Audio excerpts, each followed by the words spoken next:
everyone, my name is Kanjal Madan and my student ID is 25109999047. In this task, I worked on analyzing the YouTube video data from news publishers on a specific news topic. For my task, I chose the news topic as climate crisis, for which I used keywords like warming, heat wave, flood, and climate.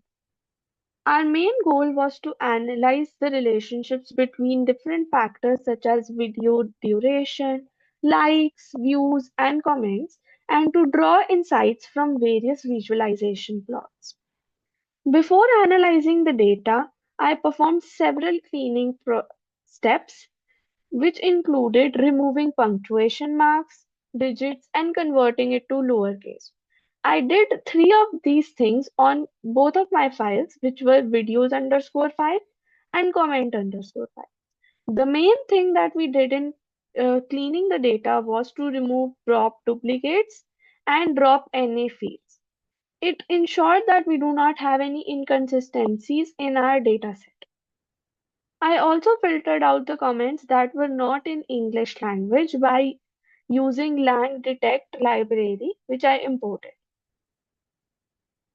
After our data was cleaned, I prepared it for analysis. I did so by creating a data frame of both the CSV files, videos.csv and comments.csv. I converted a few fields to date-time format for proper functioning of our functions. I also created a few new columns, such as in videos underscore data frame, I created published at week to specify the week at which it was published, month, and year. I also did the same thing on comment underscore date. I firstly converted a data type to date time and then created three new columns to display the week, month, and year. I also converted the duration column to seconds using a lambda function here as I have shown. In this way, we prepared the data frame for analysis. In my first question, I analyzed the distribution of the number of views, likes, and comments. From the first line, it is very clear that we need only three columns to be accessed, which were views underscore count, like underscore count, and comment underscore count. Further in the question, we were said to make three subplots, which were to be histograms for each of the variables, views, likes, and comments, which gave me an idea that we need to create a subplots in which I have to make one row with three columns as subplots, which I did as creating a figure with axis plt.subplots 1, 3, which gave me three subplots to be created in one row. And I gave it a figure size 15, 5. Further in the question, it was mentioned that each subplot must display a histogram of kernel density function. I did it by creating a histplot using Seaborn function library. I did it on videos underscore data frame in which I access the column view underscore count. I set the KDE as true because we were said that we need to overlay by a kernel density function. So I did it by applying it an axis 0 for view underscore count, then 1 for like underscore count, and 2 for comment underscore count. I gave it some colors for beautiful visualizations to come up, and I set the bins as 20 for easy visualization and analysis. Further in the question, we were also told to have proper labels for X and Y axis and a title for each subplot. To do so, I set underscore title to whatever distribution we were showing. In this first case, I used views distribution. So I set it as views distribution, the X label as the number of views, and Y label as the frequency. I did the same thing for likes distribution and comments distribution and showed the plot. And this is what the plot looked like. From this, we can easily see that the three plots are very similar in the pattern. It shows that the first bars are very high and it very declined after a few values.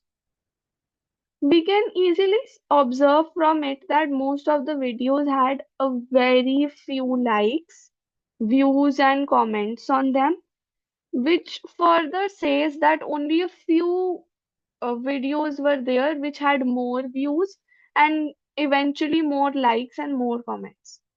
From the graphs, we can also observe that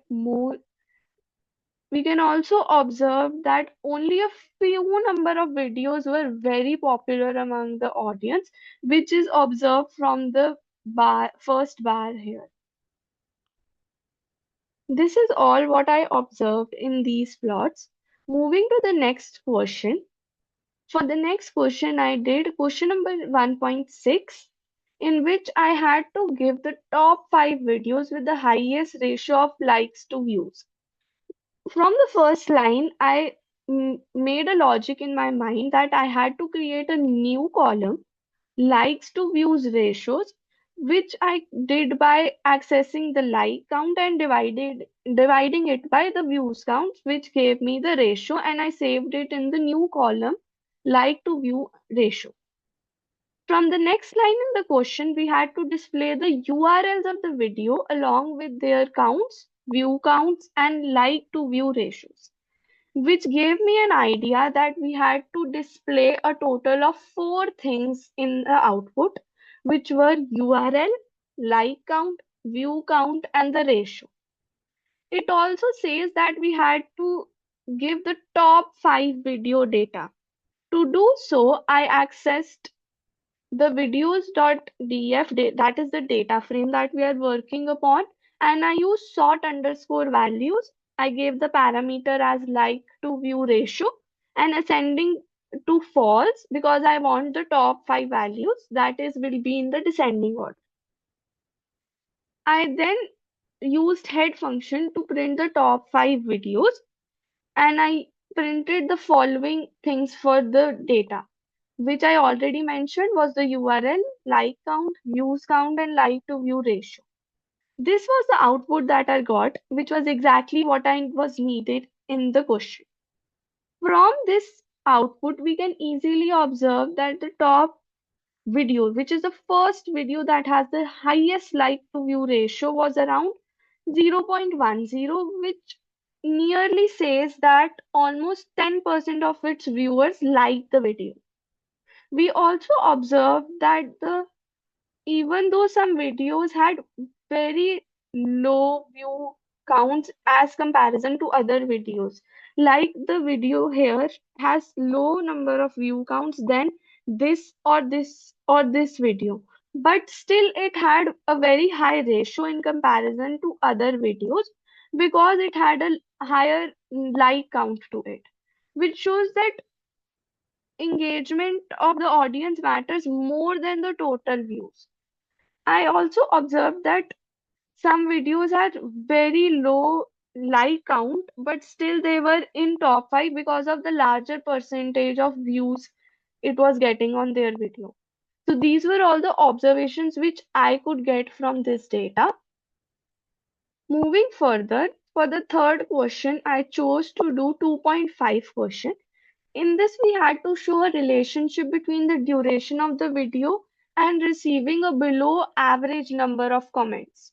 From this line, below average number of comments, I could analyze that we had to calculate the mean of the comments. For that, I made a new variable, average underscore comments.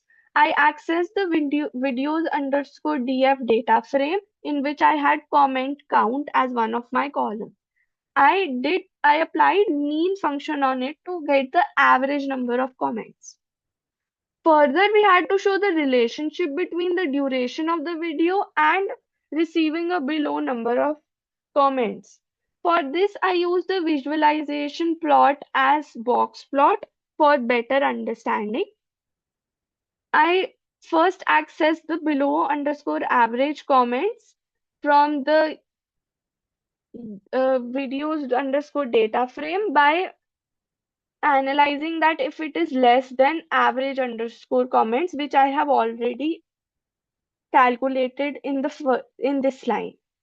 Then I used a box plot to plot x-axis as the average underscore below comments, y-axis as the duration of the video, and the data which I used here was videos underscore df.